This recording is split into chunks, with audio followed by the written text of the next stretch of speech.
My wife's family called me a gold digger at Sunday dinner. I didn't defend myself. I just pulled out my phone, showed them one thing, and walked out.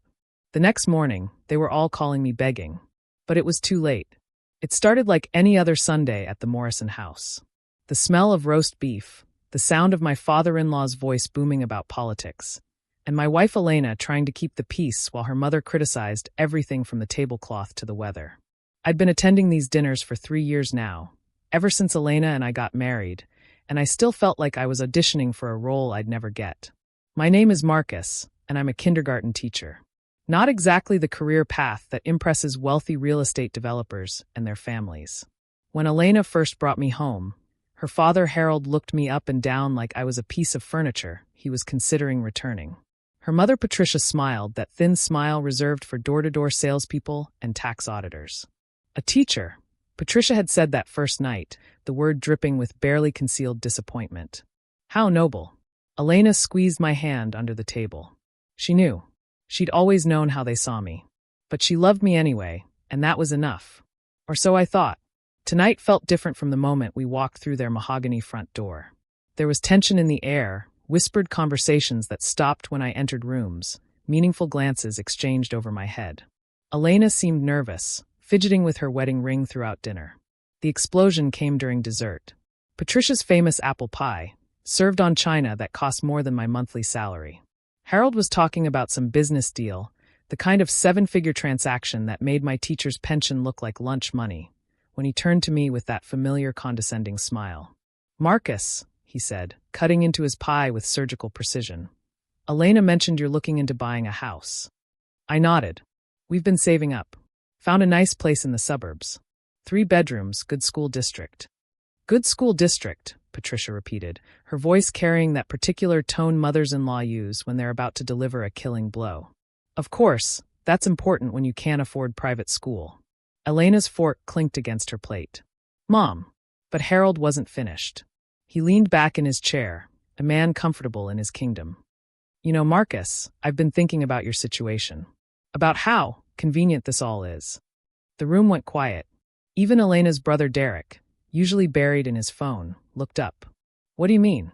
I asked, though I already knew where this was going. Patricia laughed, a sound like crystal breaking. Oh, come on. We're all adults here.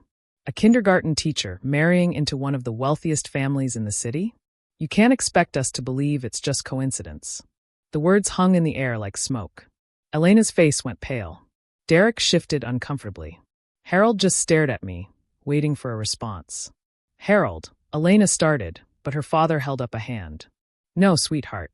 This needs to be said. Marcus, I'm sure you're a nice enough guy, but let's be honest about what this is. You saw an opportunity and you took it. Elena's trust fund, the family business, the connections. You've been playing the long game since day one. That's not, Elena began, but Patricia cut her off. Darling, we love you, but you've always been naive about people's motivations. Remember that boy in college who only dated you for your family's ski house? This is the same thing, just more sophisticated. I felt something cold settle in my stomach. Not anger, exactly. More like resignation. After 3 years of subtle insults, backhanded compliments, and being treated like hired help at family gatherings, they were finally saying what we all knew they'd been thinking. Derek, emboldened by his parents, decided to join in. I mean, Mom's got a point. What kindergarten teacher drives an Audi? Wears designer clothes? Goes on European vacations twice a year. Those were gifts from Elena, I said quietly. Exactly, Harold said, triumph in his voice. Gifts you happily accepted. Most men would be embarrassed to live off their wife's money, but you seem perfectly comfortable with it. Elena stood up abruptly, her chair scraping against the hardwood floor. Stop it. All of you. Marcus isn't. A gold digger? Patricia finished. Honey, I know you don't want to hear it, but we're your family. We're looking out for you. What happens when he gets tired of pretending to love you? What happens when he decides he wants half of everything in a divorce? That's when Derek delivered the final blow. Come on, sis. Look at him. Look at us. Do you really think he'd be with you if you were poor? The silence that followed was deafening. Elena was crying now, tears streaming down her face as she looked between her family and me. I could see the doubt creeping in, the poison they'd just injected into her heart starting to work. I should have defended myself. Should have listed all the ways I'd supported Elena emotionally, all the times I'd been there when her wealthy family was too busy counting money to notice she was struggling. Should have reminded them about her anxiety attacks, her fears about never being loved for herself, her desperate need for someone who saw past the bank account to the woman beneath. Instead, I reached into my pocket and pulled out my phone. "Marcus," Elena whispered, "please say something." I looked at her, this woman I'd loved for 4 years, who'd just watched her family eviscerate me, and said nothing until it was too late. Then I looked at Harold, Patricia, and Derek, all wearing expressions of smug satisfaction. "You want to know what kind of man I am?" I said, my voice steady despite the storm raging inside me. "Fine." I opened my phone, navigated to a specific app, and placed it on the table where everyone could see. The screen showed a bank account balance. 8 digits, followed by 2 decimal places and double zeros. The room went dead silent. Harold leaned forward, squinting at the screen. Patricia's mouth opened and closed like a fish. Derek's face went white. $73 million, I said calmly. That's what my trust fund is worth. Left to me by my grandmother, who founded one of the largest pharmaceutical companies in the country before selling it to Johnson & Johnson in 1987.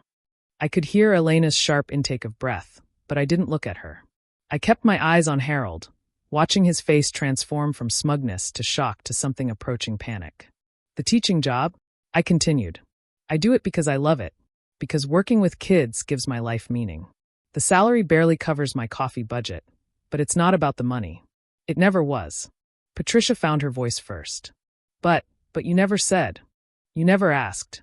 You assumed. All of you. You saw a kindergarten teacher and decided that was all I could be. You looked at my old car, the one I drive because I care about the environment, not because I can't afford better, and you made your judgments. I stood up, pocketing my phone. "Elena, I'm sorry you had to hear it this way. I was going to tell you after we were married for 5 years, on our anniversary. I wanted you to know that what we had was real, that I chose you when I could have chosen anyone." Elena was staring at me like she'd never seen me before. "Marcus, But now I realize that was naive of me. Because you sat there and let them tear me apart. You watched your family call me a gold digger, a user, a fraud, and you didn't defend me once. Not once." The truth of it hit her like a slap. She reached for me, but I stepped back. "I've spent 3 years trying to earn your family's respect, thinking maybe if I proved myself worthy, they'd accept me. But I was fighting the wrong battle. The problem was never my worth. The problem was their values." Harold finally found his voice. "Marcus, if we'd known, you'd have what? Treated me differently? Shown me respect? Proven that everything I suspected about you was true, that you only value people based on their bank accounts." I walked toward the door, then paused. "Elena, I'll be staying at the Ritz downtown tonight.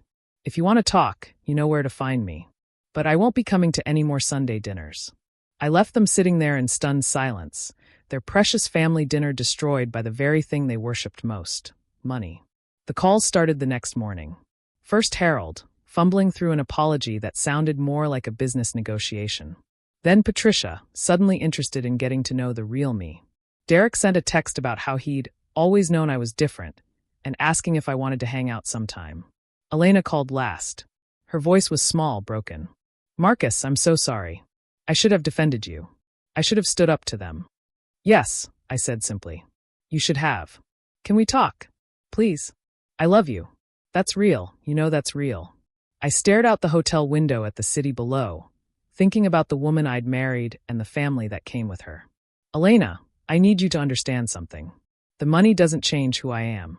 I'm still the same man who makes you breakfast on Sundays, who holds you when you have nightmares, who chose to spend his life teaching children instead of managing investments. I know but you let them convince you that love had a price tag.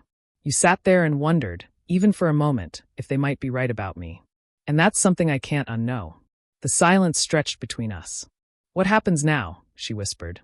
I closed my eyes, feeling the weight of the decision settling over me. "I don't know.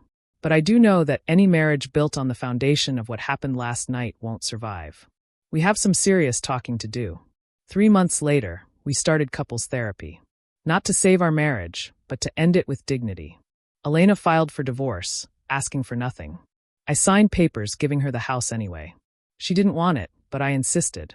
It seemed important, somehow, to prove that generosity doesn't require an audience. Harold tried to friend me on LinkedIn. Patricia sent holiday cards for 2 years running.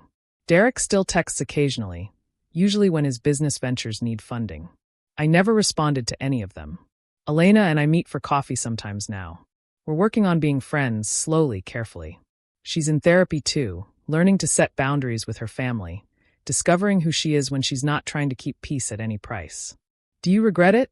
she asked me last month, stirring sugar into her latte. Showing them the phone that night? I thought about it.